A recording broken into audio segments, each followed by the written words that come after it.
Today we got why every YouTuber sucks now. Like, comment, subscribe, indicate your name, 1 million. Let's get started. YouTube and feel like you're watching the same video over and over. Shout out to Concrete Stories. Go subscribe to my boy. He's at 684 now. Get him to 700. Let's get it. Again, different titles, different faces, but the same exact energy, over-exaggerated expressions and style. There was Literally every same thumbnail, exact expression, same energy. That, hey, welcome back, y'all. How's it going? Welcome back to another YouTube video. Let's welcome our new guest. Blah blah blah blah blah blah blah. And today we got a challenge for $50,000. Do you think we'll be like? Come on, bro. We know damn well it's not your energy outside of the camera. Like all of these guys right here, Speed included, MrBeast. This guy, I don't know who this guy is. Forgot his name, and I forgot his name too.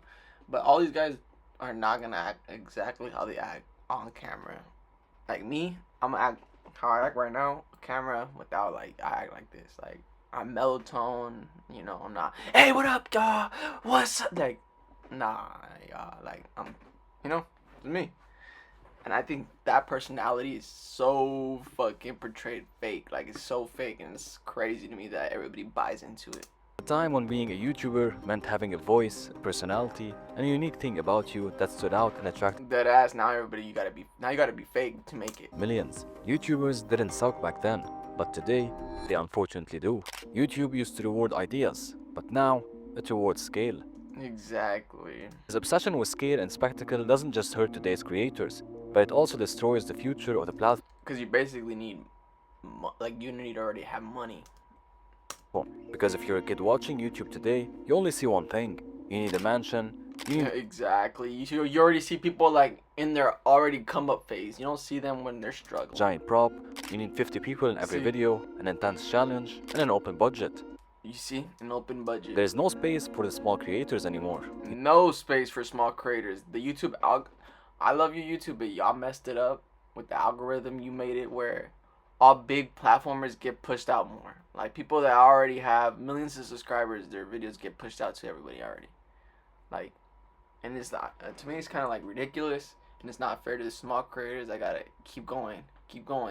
And I feel like the only way for even as any YouTuber to come up is to collab with another big YouTuber, and then that YouTuber will let the other their fans know that to go to this.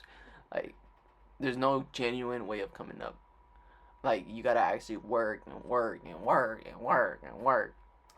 You don't get epic rap battles of history, you don't get Casey, you don't get You Smosh, see? but instead, you get a handful of creators Doing the same bullshit. making the exact same video. Whether it's Matthew Beam creating the biggest anything he can find, the Stokes twins hiring a bunch of fake actors to look for them in a bunch of fake sequences. Or Eric freaking Eric hiding in every video. Bro hidden Tristan and Tristan's video, hidden MrBeast's video, he hidden Kai's video. Like he's hiding. Like what like. Rooms, or Preston trying to be MrBeast but without the Beast budget. You see? The king of the platform himself, MrBeast, just isn't the same anymore. He started out as a YouTuber pushing the boundaries of content. Yeah, exactly. And I feel like that's what made YouTube creative. Now it's like more like all movie type. Like not movie type, like you gotta create some type of movie production film. And having fun with his friends. But today, his content is just an overly produced TV show that You see? just happens to be posted on YouTube, and it's against everything that YouTube stood for. And most of these, you don't know, but most of these videos get posted to Prime Video because they're signed to Prime. So they're creating this video as a TV show to post on YouTube and also to post on Prime Video. Like what's his name? Tristan. All his videos that he's posted on YouTube, they're posted on Prime, and they're posted like same MrBeast style and everything. Cause he's doing a TV show. Like I feel like that's crazy. Like I mean, it's cool. It's a good video, but like it's not creative. YouTube was the anti-TV back in the day. It removed gatekeepers, producers, and fan scouts. YouTube allowed anyone that has anything to say or share to the world to be on the platform and be your own channel owner. Exactly. Literally. But today, with YouTube's focus on becoming the new cable, expanding The new television. their platform and focusing on TV viewership, it just isn't the same anymore. And there are three main reasons as to why every YouTuber sucks today. When the platform first started, it was a place where everyone can just speak their mind. There were no rules, no overly edited thumbnails, and no formula to follow.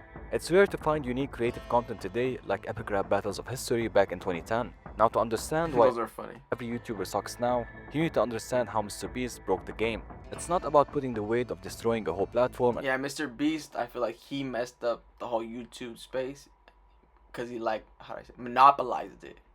MrBeast monopolized YouTube to a point where everybody's thumbnails are generated the same exact way, with the big face coming out on the corner and then like an over AI, like over the, you know, like shock face, you know, like, or just overrated Generation thumbnails. of creators on the back of one man. But reaching 400 million subscribers and the level Jimmy is at now didn't come from just creating videos. It came from reshaping an entire industry and the platform. So yes, MrBeast has played a big part in this massive change. The iPhone came out with the first fully touchscreen phone with no button. They disrupted an industry. And today, every phone is competing on a bigger and bigger screen with less buttons and less distractions. This is exactly what Jimmy did. He disrupted Yeah, he exactly did that on YouTube. an entire industry. Jimmy knew he needed to be different. He knew that in order to break through, he needed to bring something new to the table. He studied what works, what makes people click, and what's missing on the platform, and took advantage of that. By doing this, he created a whole new genre of content, all about giving away millions of dollars, doing weird challenges, and adding high-stakes element to each upload.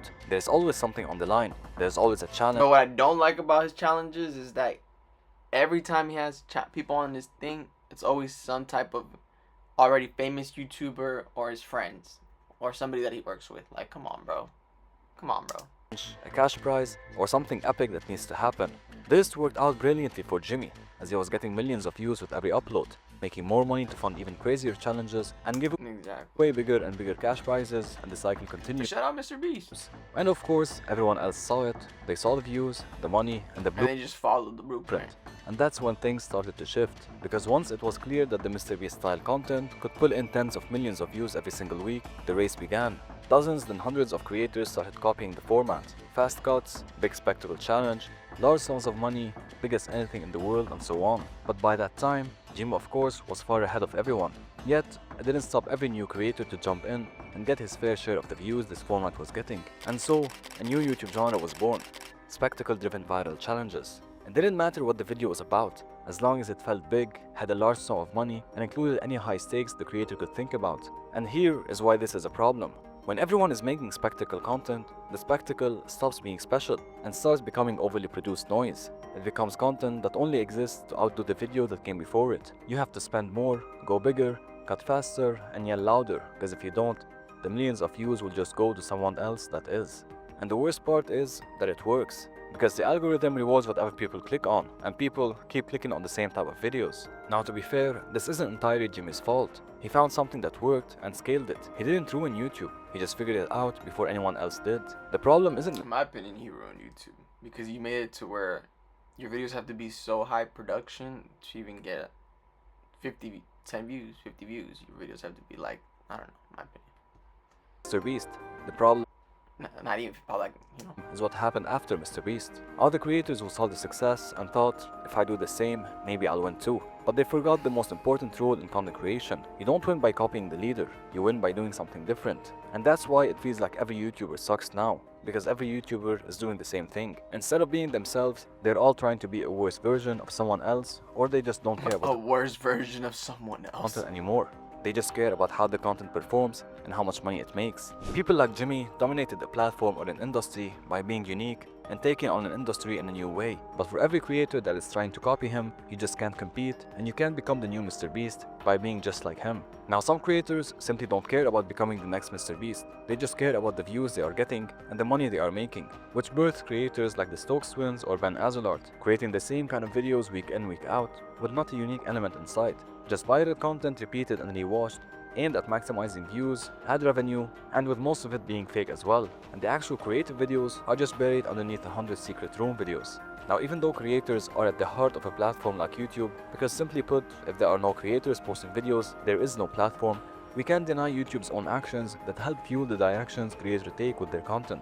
In 2025, YouTube surpassed every platform in TV viewership, proving that people are watching YouTube on their TV more than anything else. And when you're watching TV, you're not watching 1 or 2 minute videos. You're watching long 20, 30-minute pieces of content. Yep, that's true.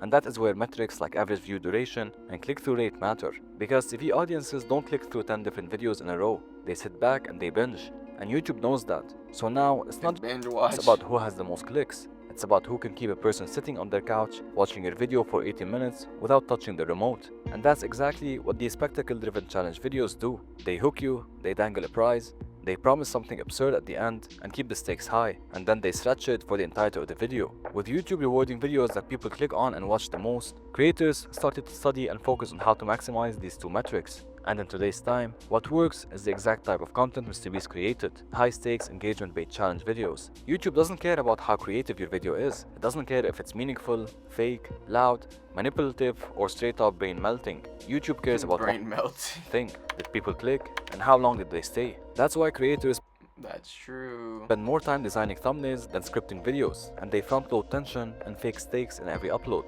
Because creators aren't making videos anymore, they're making retention machines. That's why we don't see any new weird channels break out like we used to. There's no modern-day Freddie W, or Mystery Guitar Man, or Marble Hornets, because their style of content is unique, experimental, often slow to unfold, and it doesn't survive in the algorithm anymore.